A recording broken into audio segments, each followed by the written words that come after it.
9:17 a.m., January 22, 1943, west of Point Cruz, Guadalcanal. Second Lieutenant John C. George pressed his cheek against the cold steel of a rifle half his platoon had laughed at. He lay wedged inside the shattered ribs of a Japanese bunker, the concrete wall to his left still warm from machine gun fire that had ripped through it at dawn. Ahead of him, 240 yards away, a massive banyan tree towered over a tangled grove of vines and dark shade. Somewhere inside that shade, a Japanese sniper had just killed an American runner. The 132nd Infantry Regiment had lost 14 men in 72 hours, all to sharpshooters the Marines called the ghosts of the groves. George steadied his breathing. 27 years old. Illinois state shooting champion. 0 confirmed kills. The rifle in his hands, a Winchester Model 70 topped with a Lyman Alaskan scope, had been mocked endlessly since the day he unpacked it. The armorer said it looked like a hunter's toy. A captain asked him if he'd ordered it from a Sears catalog. Every platoon leader in the regiment called it his mail-order sweetheart. But today, it was the only thing standing between his men and the invisible killers stalking the tree line. The banyan leaves shifted. George exhaled, gently, and began a hunt that would become legend. Guadalcanal was never meant to be a proving ground for a mail-order sporting rifle, but war rarely respects expectations. By late 1942, the island had become the central test of endurance between the United States and Imperial Japan.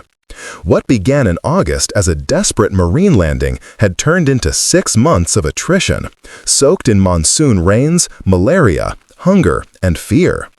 The Japanese called it the Island of Death. The Americans soon adopted the same name. When the Army's Americal Division arrived to relieve exhausted Marines, they stepped into a battlefield defined not by sweeping offensives, but by tiny, lethal duels fought in jungles so thick that visibility dropped to 10 yards. Among the Americal Division was the 132nd Infantry Regiment, composed largely of National Guardsmen from Illinois and Indiana. They were citizen soldiers, lawyers, farmers, students, factory men, thrust into an environment that seemed engineered to erase human confidence. And in this environment, one threat dwarfed all others: the Japanese sniper. Hidden in treetops, inside root systems, inside hand-built foliage nests so perfect they resembled natural growth, Japanese sharpshooters shaped the battlefield with fear rather than firepower. By December 1942, snipers had become the single most psychologically disruptive threat around Point Cruz. They killed scouts first, then officers, then anyone who broke cover for a split second. On Guadalcanal, men learned to walk bent, to speak softly, to avoid skylines, and to study every tree trunk twice. During this period of constant tension, Second Lieutenant John C. George submitted an unusual request.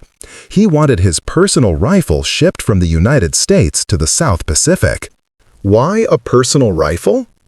George was a competitive marksman long before he became an officer. He understood rifle harmonics, optics, external ballistics, wind drift, and the way humidity could disrupt zero.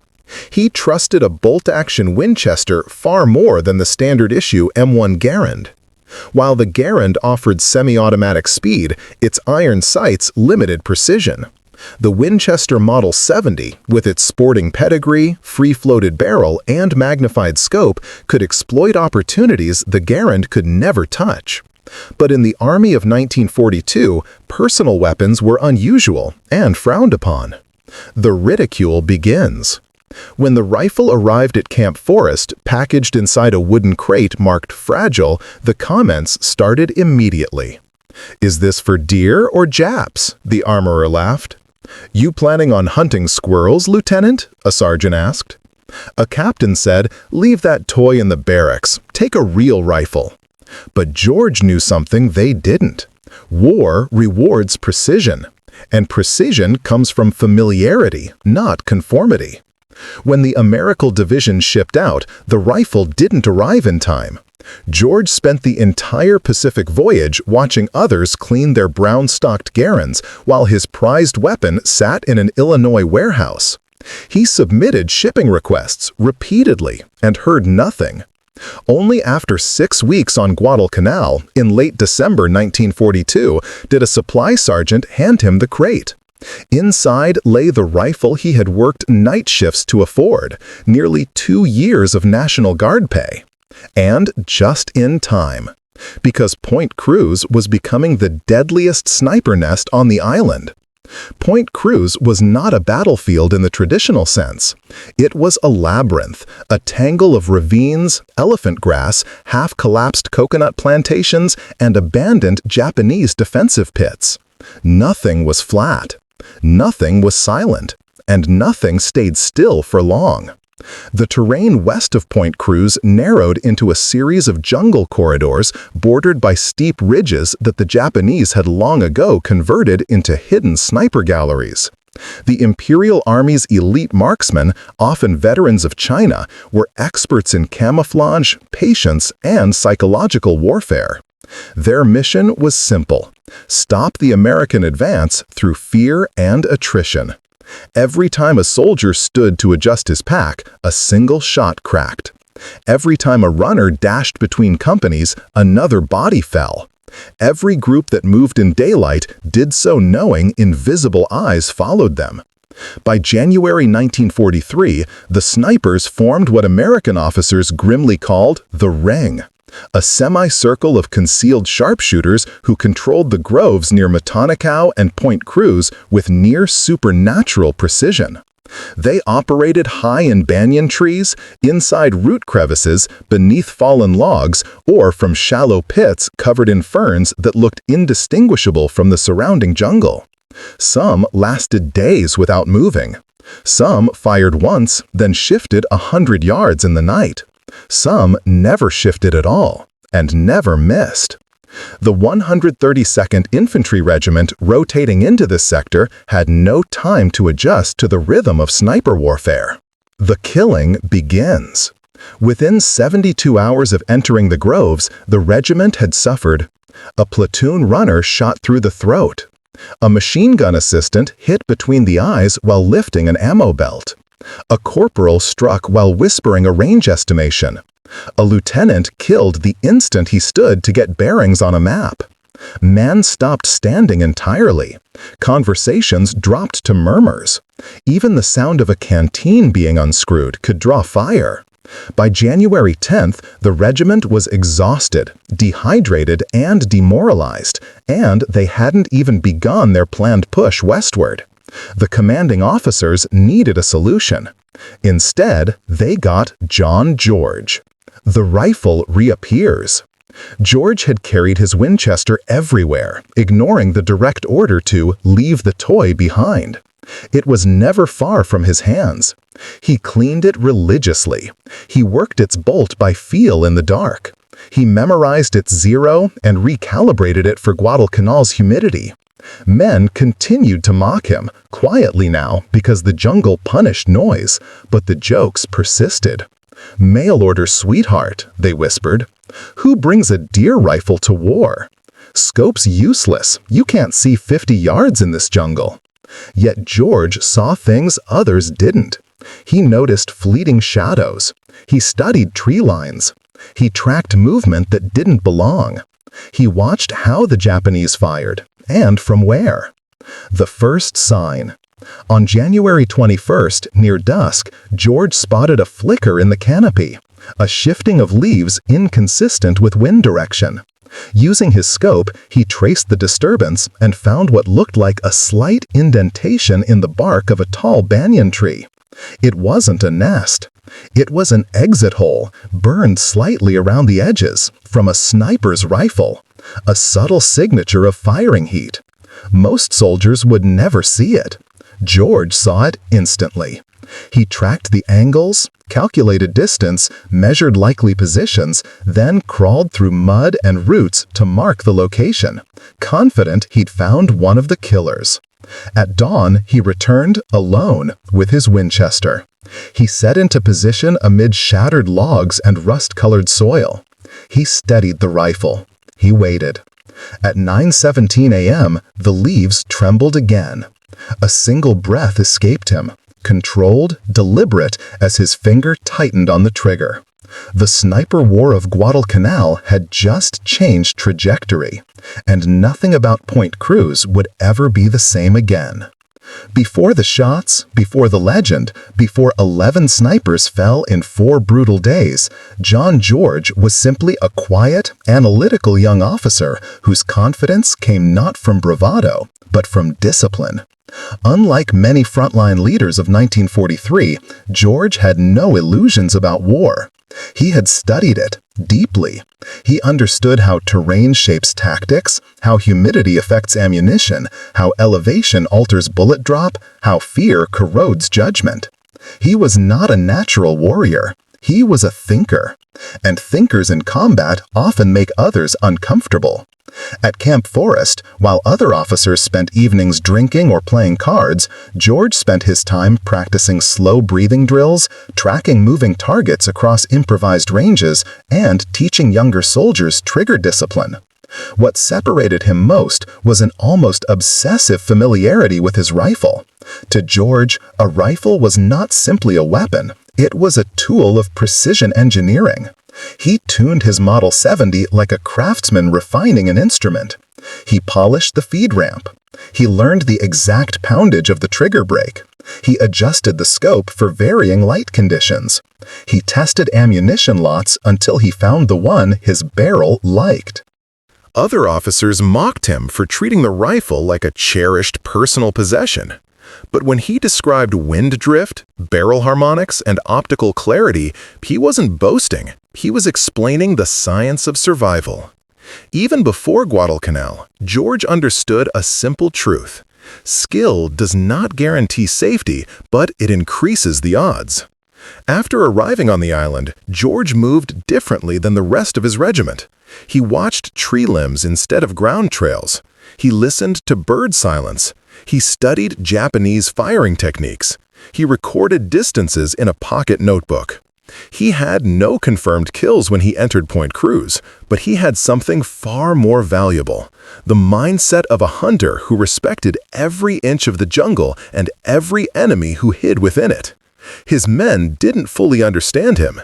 His fellow officers didn't quite trust his strange methods, but they all sensed the same thing. When the sniper war reached its climax, George was the only man fully prepared for what was coming. The Winchester Model 70 was never designed for war, at least not officially. Before the conflict, it was primarily a civilian sporting rifle, a high-quality bolt action prized by hunters and competitive shooters for its smooth cycling, consistent accuracy, and rugged reliability. But in experienced hands, it was something far more dangerous. The Model 70 George ordered featured a free-floated barrel that reduced vibration, a strong Mauser-type extractor capable of cycling under harsh conditions, a crisp trigger far superior to mass-issued military weapons, a Lyman Alaskan scope, one of the finest American optics of the era, a Griffin & Howe quick-detach mount, allowing instant removal. Most soldiers didn't understand these advantages. To them, military rifles needed weight, noise, and speed. Bolt actions were considered outdated. Scopes were viewed as fragile, and anything not issued by the Army was suspect. So when George unpacked his rifle from that long-delayed crate on Guadalcanal, the jokes erupted almost instantly. "Mail order, sweetheart! Nice deer gun, Lieutenant! You sure we're not hunting elk?" But the truth was simple. A precision rifle in the hands of a precision shooter becomes a strategic weapon. The Garand, though excellent, had limitations. Iron sights only, more recoil, barrel heat altered accuracy, harder to maintain zero in tropical weather. George's Model 70, by contrast, provided superior accuracy beyond 200 yards, optical magnification to spot snipers before they fired, tight shot groups even after sustained use, minimal point of impact. On Guadalcanal, where Japanese snipers rarely presented more than a shadow or glint, magnification was not a luxury. It was life-saving. Where others saw a hunting rifle, George saw an opportunity, a weapon capable of turning the Japanese sniper advantage on its head. The rifle didn't make him a better soldier. It simply allowed his true ability to surface in the one environment where skill mattered more than firepower. Silent, precise, nerve-wracking sniper duels in the deepest jungle shadows. And once the first Japanese sniper fell beneath its crosshairs, the laughter stopped forever. To understand why John George's actions became legendary, one must first understand who he was up against. Japanese snipers on Guadalcanal were not random riflemen.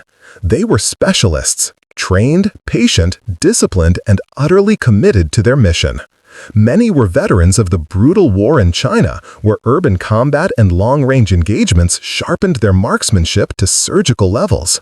By the time they reached the Solomons, they had mastered the art of disappearing in plain sight. Their doctrine prioritized concealment over mobility, psychological impact over body count, silence over volume. Their rifles, usually Type 97 sniper rifles equipped with low-magnification optics, were crude by American standards, but deadly in practiced hands. They fired slowly, deliberately, waiting hours for a single shot. What made them terrifying was not just their accuracy. It was their understanding of terrain. Japanese snipers rarely chose high positions. They preferred unexpected angles, firing through twisted roots, slits in bamboo, or from shallow pits camouflaged with live plants. Their nests often used natural deadfalls, hollow trees, bundles of wet moss to conceal barrels, funnel-shaped sight channels through layers of brush. They were masters of patience. They moved only at night. They retrieved spent brass to avoid detection, and most importantly, they studied American habits. They knew when runners moved between companies. They learned officers' silhouettes. They recognized the sound cues of an approaching patrol. They aimed for exposed foreheads, collarbones, and Adam's apples. Even when Americans knew approximately where a sniper was hiding, approaching the position felt like crawling into a grave. Guadalcanal's thick vegetation amplified the threat. Every rustle of leaves could be a barrel shifting. Every shadow could be a face. Every silence felt like the moment before a shot. Some American units tried suppressing suspected nests with machine gun fire. Some lobbed grenades into trees. Some simply avoided dense areas altogether. But near Point Cruz, avoidance was impossible. The snipers owned the groves. And when the American Division took over from the Marines, these killers immediately turned the new arrivals into targets. The death toll rose, morale sank, progress stalled. It would take one man, with one rifle, to flip the balance. Point Cruz was the kind of battleground engineers dread and snipers dream of. Situated west of the Matanicaraw River, the landscape formed a natural funnel. Narrow ridges, sudden dips, and thick groves that swallowed sound and sight in equal measure. During the pre-war years, coconut plantations covered much of the area, but bombardment, foot traffic, and neglect had transformed these fields into a chaotic maze of fallen trunks, gnarled roots, and towering banyan trees whose aerial limbs created overlapping layers of green canopy. Visibility rarely extended beyond 40 yards. In some pockets, it dropped to 15. For infantry, this meant no clean firing lanes, no safe movement routes, no angles to flank from, no reliable cover. Every potential path was a perfect kill zone. The banyan trees, enormous, muscular giants, were the greatest threat. Their thick, twisting trunks formed natural sniper platforms. Their leaves filtered sunlight into inconsistent, flickering patterns that made spotting movement nearly impossible. Even worse, their aerial roots formed nets of hanging strands and curtains of vines that could obscure an entire man. To the Japanese, these were perfect sniper roosts. To Americans, they were nightmares. George studied them obsessively. He mapped their heights, considered likely vantage points, and traced imaginary lines from probable nests to known casualty locations. He noticed that Japanese snipers favored trees with multiple escape paths, positions with partial visibility of U.S. supply routes, angles that overlapped with sniper partners to create crossfires. The jungle wasn't random. It was a weapon, and the Japanese knew how to wield it. But where others saw confusion, George found patterns. He watched how the branches moved, how shadows pooled differently in places where a sniper had carved a firing slit, how birds avoided certain trunks, how silence hung unnaturally in pockets of the grove. He didn't see chaos. He saw a map, an invisible battlefield layered with clues. When the time came to hunt, he would navigate that map with the precision of a surgeon. And the Banyan Grove, once a sanctuary for hidden killers, would become the stage of their destruction. The 4-day duel begins. The rising tension of Point Cruz now tightens into the moment everything turns. Day 1, January 22, 1943, 9:17 a.m. The Banyan Grove was silent when John George eased his cheek against the comb of the Winchester stock. The jungle humidity clung to his uniform like a second skin. His heartbeat slowed. His breathing flattened into measured, almost mechanical intervals. 240 yards ahead, the banyan tree swayed, not from wind, but from something subtler. A shift of weight. A body repositioning. A sniper preparing to fire again. Men had died from that exact position. Good men. Runners, riflemen, leaders. George exhaled. The crosshair settled. For a fraction of a second, he glimpsed it. Not a face, not a rifle barrel, but the faintest shimmer of reflected light slipping through a slit in the bark. The Japanese sniper was adjusting his scope. George squeezed the trigger. The Model 70 cracked like a whip. A single leaf fluttered down from the canopy. Then came the sound. A heavy, unmistakable thump of a body falling through branches before striking the base of the tree with finality. The first sniper was dead. But George didn't smile, didn't speak, didn't celebrate. He simply worked the bolt, smooth, crisp, practiced, ejecting the spent casing into the dirt beside him. Because in Point Cruz, killing one sniper didn't make the jungle safer. It made it angrier. A change in the regiment. When George returned to his company's makeshift perimeter, men stared at him differently. They said nothing, but their eyes followed him. Some looked relieved. Some looked skeptical. But all of them were watching the rifle, the mail-order sweetheart, with a mix of curiosity and renewed respect. Captain Morris, who once ordered him to leave the toy behind, approached him quietly. "You think there are more?" George answered without turning his head. 11. Morris didn't question the number, not after the morning's kill. That afternoon, the company planned a movement toward a series of ravines west of Point Cruz, the exact area where the previous week's casualties had clustered. George requested permission to scout ahead. Morris hesitated, but he knew the truth. Nobody else could read the grove like George. He nodded. Day 2, January 23, the second shot. The sun had barely risen when George crawled through a corridor of elephant grass using the Model 70 scope not as a firing optic but as a reconnaissance tool. He scanned the upper branches of banyan trees, gaps in the canopy, root formations that could hide firing pits, shadow pockets that behaved unnaturally. At 8:40 a.m., he found it, a slight, barely perceptible flicker of movement in a split trunk. It was the telltale sign of a sniper rotating his rifle slowly to adjust his firing angle. George steadied himself, lining up the shot. This sniper was farther away, nearly 300 yards, and partially obscured by a wall of vines. A lesser marksman would never attempt the shot.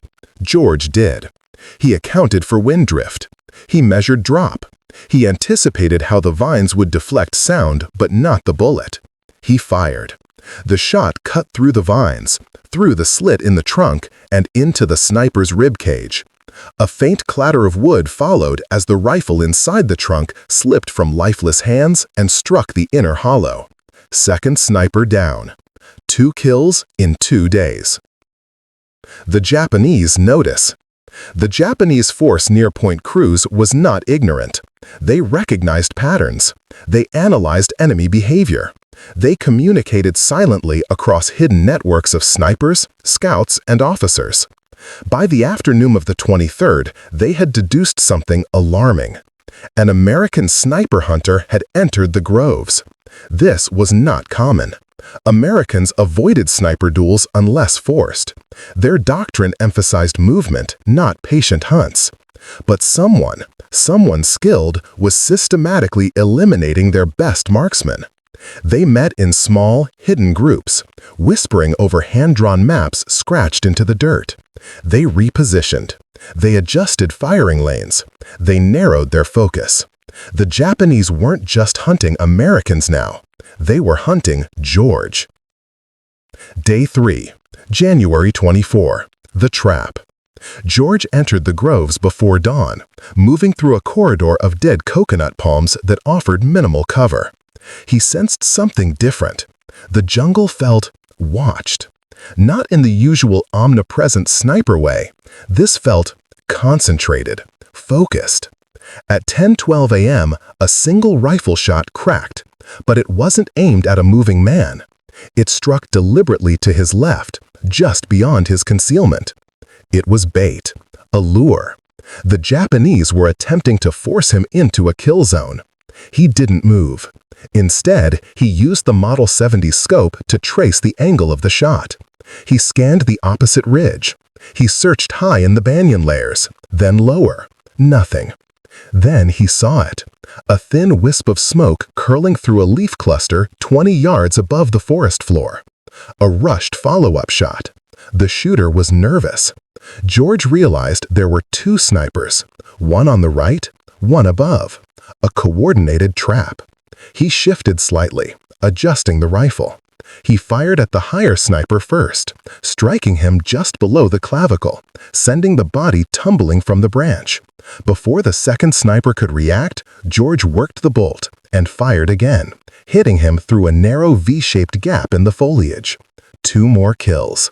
Now 4 dead Japanese snipers in 3 days. And still he didn't celebrate, because Point Cruz was not finished with him yet.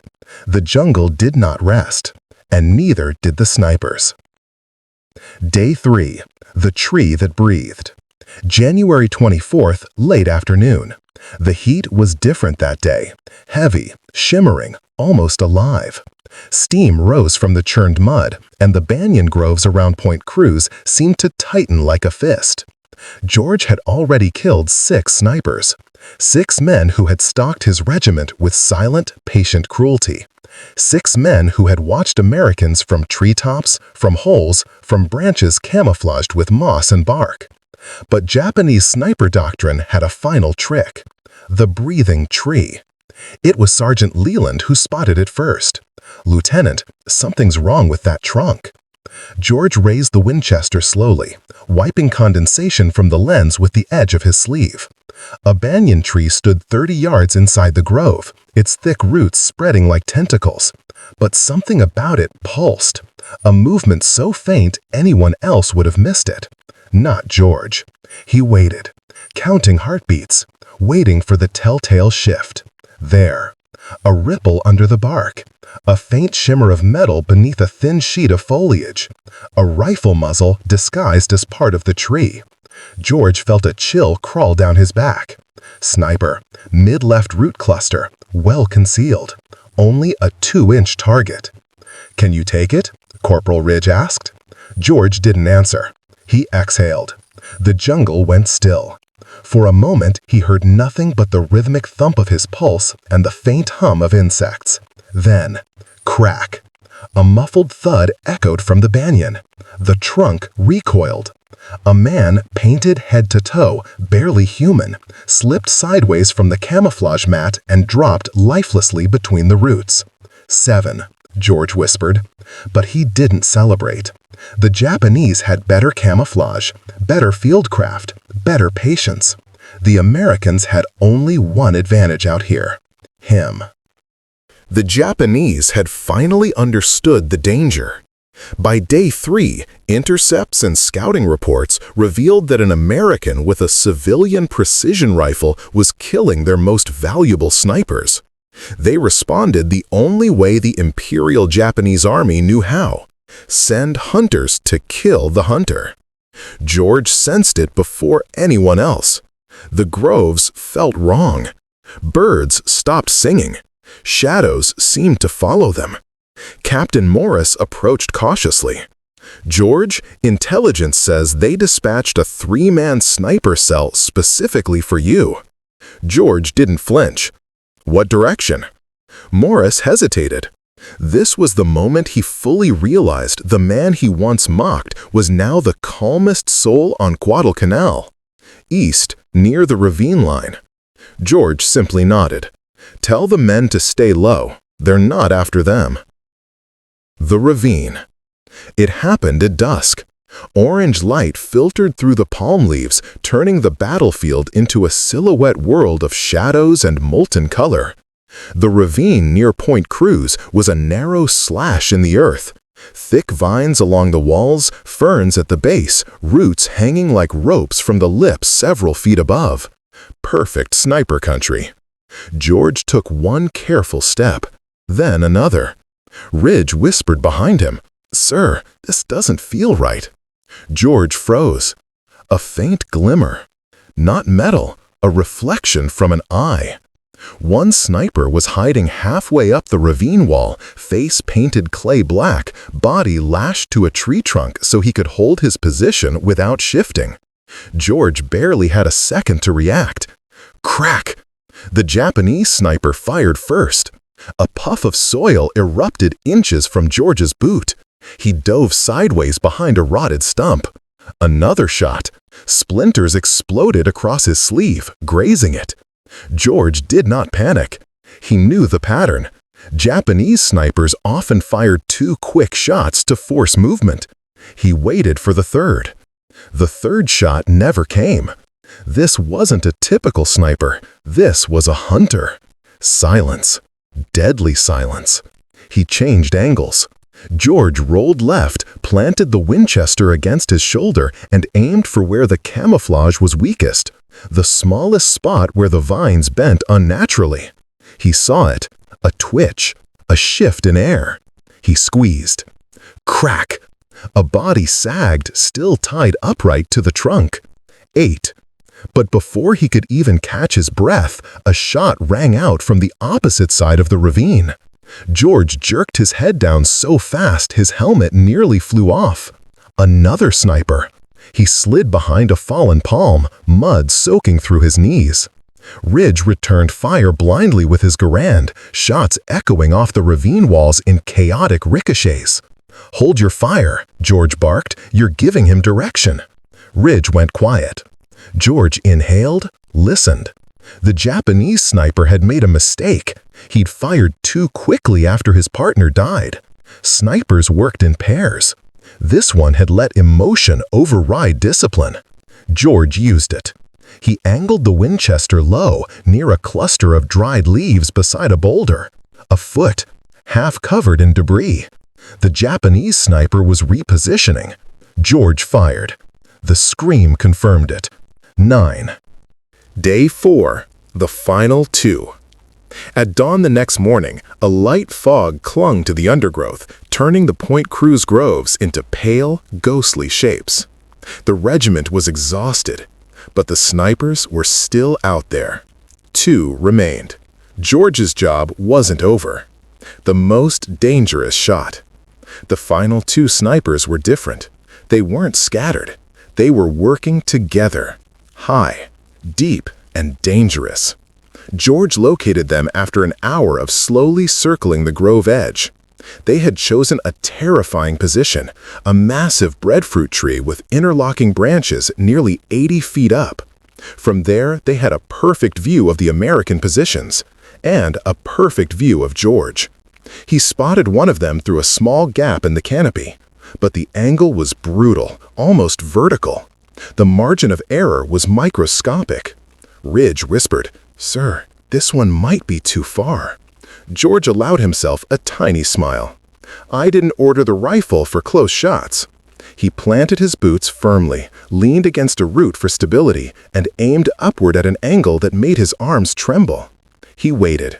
The sniper shifted ever so slightly, checking a firing line. George squeezed. Crack! A body fell from the tree, a long, silent drop, thudding into the damp earth. 10. But the 11th sniper fired instantly. George felt the bullet whistle past his cheek, so close it tugged at the air beside him. He dropped flat. The last Japanese sniper had been waiting for the shot. He'd used his partner's death as bait, and he was good, very good. He had range, height, and concealment. George crawled behind a log, moving inch by inch. This sniper did not fire again. He was waiting for movement. Minutes passed. 5, 10, 14. George's muscles burned. Then, a mistake. A single droplet of sap slid down the branch where the sniper lay camouflaged. It glittered in the sunlight, reflecting off the metal of the man's scope, a tiny star in the green. George sighed. He didn't hesitate. Crack! A faint gasp. Then, silence. The final sniper tumbled from the canopy like a broken shadow. George exhaled deeply, lowering the Winchester. 11. 4 days, 11 kills. The deadliest sniper hunt on Guadalcanal. The men of the 132nd did not cheer. They stood quietly, watching the man they once mocked. The man whose rifle was dismissed as a mail-order toy now walked through the grove like a figure carved from the very jungle itself. Captain Morris approached, voice thick with something like shame and respect. "Lieutenant, I owe you an apology." George simply nodded. "I told you, Captain, it wasn't for deer." The banyan grove fell silent after the 11th shot. Not the natural quiet of a jungle afternoon, not the ordinary pause between wind gusts, but the kind of stillness that comes only after death finishes its work. For the first time in 4 days, no one in the 132nd Infantry Regiment scanned the treetops with clenched teeth. No one crawled under fallen logs. No one flinched at the crack of a branch. The fear that had stalked them from ridge to ridge evaporated almost instantly. Men who had moved like hunted animals now stood fully upright. They walked openly between positions. Some removed their helmets and let the humid air touch their sweat-soaked hair. It felt unnatural to relax, but John George had forced the jungle to give back space the enemy had stolen. He remained kneeling for a moment after the final shot, watching the banyan tree where the last sniper had fallen. There was no pride in his posture, no triumph, only the quiet, steady breathing of a man who understood that precision came with a price. When he finally stood, he reloaded the Winchester one more time, not because he expected another shot, but because habit demanded it. Tools, once master to this level, had their own rhythm. Behind him, Captain Morris approached cautiously. For 6 weeks he had mocked the rifle. For 4 days he had doubted it. For 72 hours he had watched men die and questioned whether any single soldier could reverse the trend. Now he said nothing. He stopped a few feet from George and looked at the banyan. 11 snipers, removed one by one, from distances most Garand men couldn't even identify targets at. The transformation was too sudden to fully absorb. What the regiment understood, immediately, deeply, was this: Guadalcanal had just become survivable again. Word traveled fast. From platoon to platoon, from foxhole to foxhole, each man passed along the same sentence. George got them, all of them. And while the phrase carried awe, it also carried something heavier, relief weighted with disbelief. For months, the Americans had lived inside a psychological vice. The Japanese were not just opponents, they were phantoms, shadows, wraiths in trees with inhuman patience and perfect timing. Every sound, every silhouette, every whisper of leaves had become a possible final moment. But now the spell had broken. The invisible killers were no longer invincible. George didn't celebrate. He didn't pose with his rifle. He didn't take a trophy or request recognition. Instead, he helped coordinate the clearing of the grove, directing men to cautiously locate each fallen sniper. He advised where the bodies would likely be, based on the angles he had studied before each shot. In some cases, it took hours to recover the enemy. Their concealment had been that effective. The men who found them looked at the positions with new respect and new dread. Many nests were nearly perfect, covered from above, shielded from artillery fragments, masked by living foliage. Seeing the positions reinforced a single truth. Without George, they might never have found the shooters at all. By late afternoon, the count was official. 11 snipers in 4 days. 0 friendly casualties during the hunts. The contrast to the previous 72 hours was stark. 14 Americans had been killed before George intervened. None had fallen since. And that shift from helplessness to control carried enormous importance. Because Guadalcanal, for all its mud, disease, and chaos, operated on morale almost more than manpower. When men believed they could survive, they fought harder. When they believed the enemy wasn't supernatural, they advanced. And when they saw one of their own defy the odds, it changed their understanding of what was possible. George's rifle had been mocked. Now it was legend. But the story didn't end in the grove. The aftermath of those 4 days would shape George's reputation far beyond Guadalcanal and influence the evolution of marksmanship doctrine for the rest of the war. The jungle had been reclaimed. Now came the reckoning. The days after the sniper hunt passed slowly, but every moment carried the weight of what had occurred. Word of John George's precision and calm spread through the 132nd Infantry Regiment. Officers who had once chuckled at the mail-order rifle now approached him with quiet respect. Soldiers no longer flinched at the slightest rustle in the banyan groves. They moved with confidence, not arrogance, but certainty that their fear had been countered by one man's skill. Military reports later recorded the effect. After George's operation, patrol casualties in the Point Cruz area dropped sharply. Intelligence officers noted a drastic decline in sniper effectiveness. The Japanese, once dominant, hesitated to engage openly. The psychological shift was as critical as the tactical one.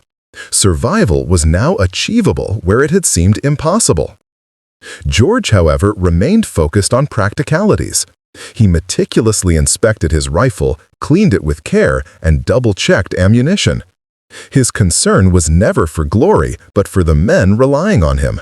Fellow soldiers began to carry small, whispered tales about how he tracked targets, anticipated enemy movements, and never wasted a single shot. Precision, they would say, is a weapon. Captain Morris officially commended him for his actions. Unlike typical accolades, it was not ceremony or pomp, simply acknowledgement of extraordinary skill under pressure. Morris's words were simple yet heavy. "Lieutenant George, your actions saved lives and changed the course of our patrols. You turned fear into an advantage." The Japanese, for their part, recalibrated.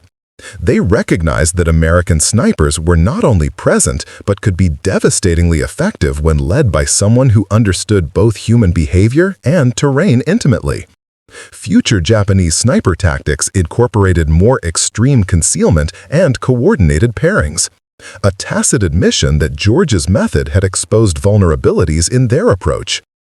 On a personal level, George's success had ripple effects. Fellow officers began studying the nuances of marksmanship and observation. Men in the regiment learned patience, discipline, and observation skills that extended beyond combat. Survival lessons encoded in every movement, every calculated breath, every waiting second. The victories reinforced the importance of preparation, adaptability, and precision, qualities often overshadowed in the chaos of Guadalcanal.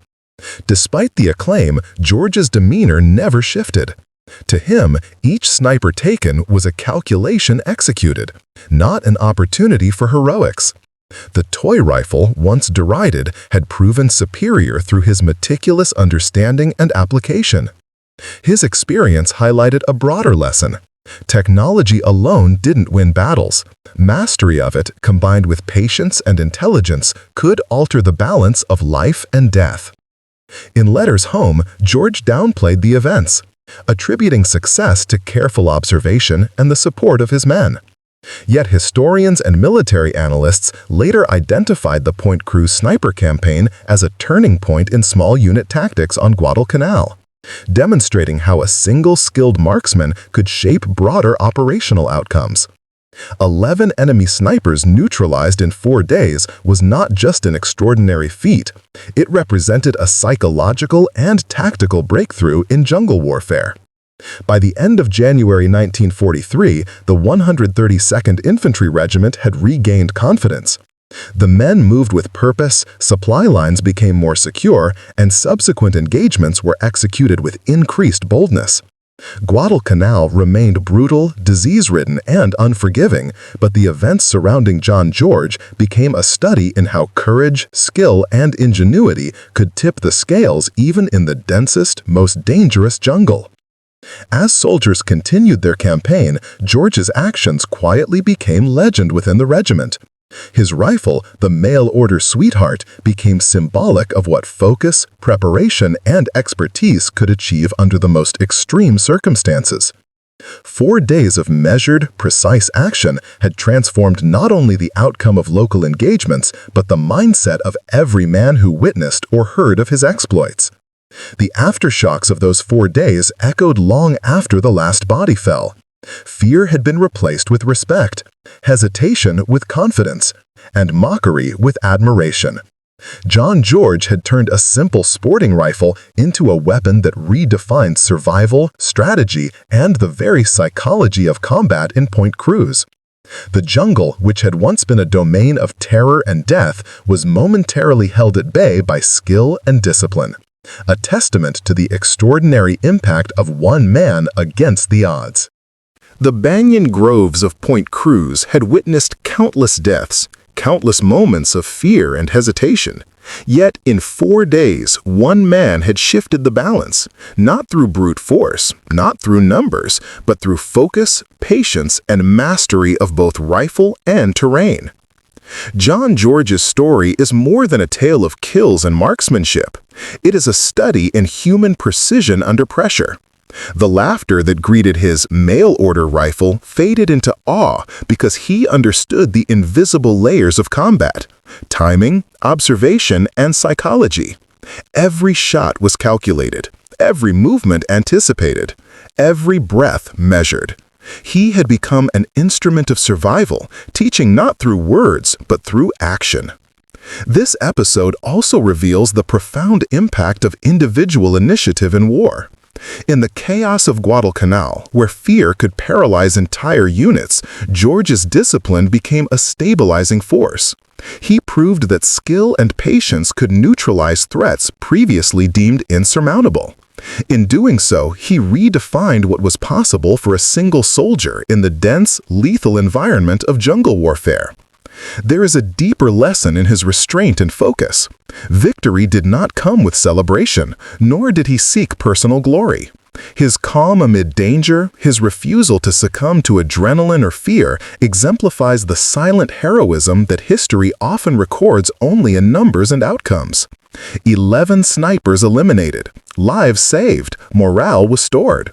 But beyond these figures lies the story of human courage, adaptation, and mastery over fear. John George's actions remind us that the battlefield is as much mental as it is physical. Technology, even a rifle deemed a toy, is only as powerful as the mind guiding it. His triumph is a testament to the enduring principle that preparation, skill, and unwavering focus can overcome even the deadliest of circumstances. And so, as the banyan trees sway over Point Cruz, their shadows long and quiet, the story of the man and his rifle endures, not as a tale of blood, but as a lesson in resilience, intelligence, and the subtle power of one individual to change history. If you felt the intensity of John George's story, imagine the countless unsung heroes whose precision and courage shaped history in silence. His story teaches us that even in the darkest moments, focus, skill, and determination can turn fear into triumph. If you want to uncover more extraordinary wartime stories, from overlooked heroes to legendary battles, subscribe to our channel and press the bell icon. Every week, we bring history to life with cinematic storytelling and meticulous research. Leave a comment below. Which moment of John George's four-day hunt amazed you the most? Your suggestions help us dive deeper into the stories that matter. Don't just watch history, experience now.